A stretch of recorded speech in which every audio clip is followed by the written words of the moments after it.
শ্রমিক ভট্টাচার্য বিজেপিতে আছে বোঝা গেল, কিন্তু দিলীপ ঘোষ তো half BJP half Trinamool. Durgapur থেকে দিলীপ ঘোষকে নিয়ে সমালোচনায় সিপিএম এর রাজ্য সম্পাদক মোহাম্মদ সেলিম। 9 জুলাই কেন্দ্রীয় ট্রেড ইউনিয়নগুলির ডাকা ধর্মঘটের সমর্থনে শুক্রবার বিকেলে দুর্গাপুরের ভিরিঙ্গি মোড় থেকে বেনাচিতি পাঁচমাথা মোড় পর্যন্ত চলে পথযাত্রা। পথযাত্রায় নেতৃত্ব দেন সিপিএম এর রাজ্য সম্পাদক মোহাম্মদ সেলিম।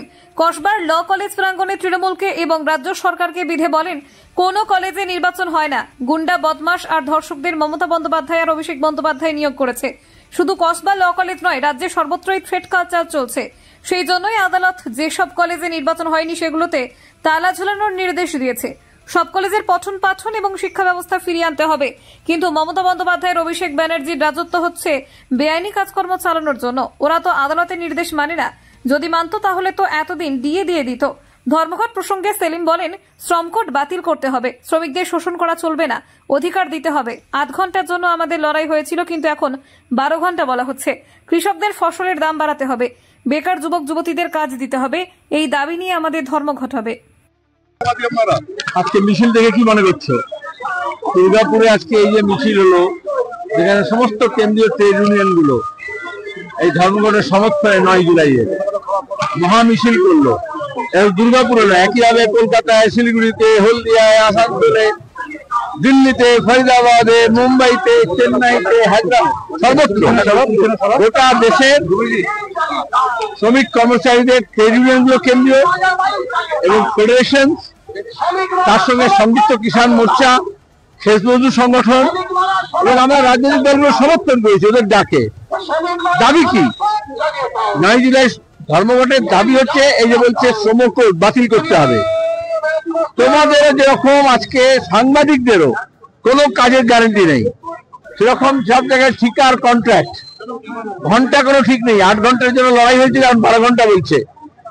তারপরে ছেলেমেয়েরা কাজ পাচ্ছে না, বেকার, তাদের কাজের দাবি। কৃষক ফসলের দাম পাচ্ছে না, তাদের দাবি। মজুরির দাবি, ন্যূনতম মজুরির দাবি। এই লড়াই নিয়ে গোটা দেশ এককাট্টা হয়েছে এবং মানুষ, ছোট ব্যবসায়ী, দোকানদার, সবাইকে আমরা আবেদন জানিয়েছি সমর্থন করার জন্য। শুধু ল কলেজ যায়, কালকে হাইকোর্ট বলেছে সায়ন ব্যানার্জি অ্যাডভোকেট যে আবেদন করেছিল তাতে সাড়া দিয়েছে। যেখানে কোনো আইনসম্মত ছাত্র সংসদ নেই, নির্বাচন হয় না, সেখানে গুন্ডা, বদমাইশ, তোলাবাজ, জাফাঙ্গা, ধর্ষক, তাদেরকে মমতা ব্যানার্জি আর অভিষেক অ্যাপয়েন্ট করেছে বিভিন্ন কলেজে ভর্তি নিয়ে, পরীক্ষা নিয়ে একটা থ্রেট কালচার তৈরি করার জন্য।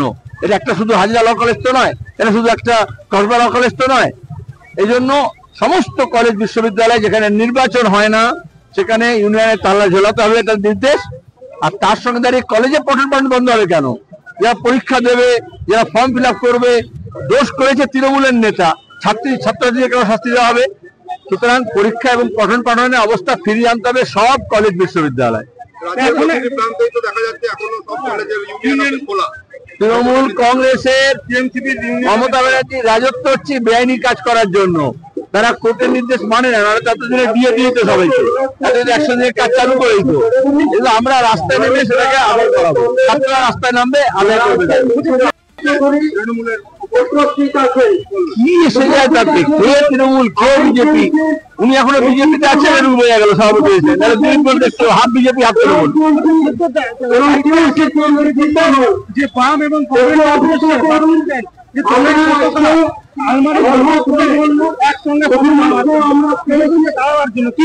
উনি আগে নিজের কথায় উঠিয়ে নিন, তারপর অন্যদেরকে বলবেন। আপনি আসলে ধর্ম অপরে শেখায়, অন্যদের জ্ঞান দিচ্ছেন, নিজের ঝান্ডা তুলে দিন। বৃহস্পতিবার নেতাজি দাঙ্গা কমে যাবে দেশের।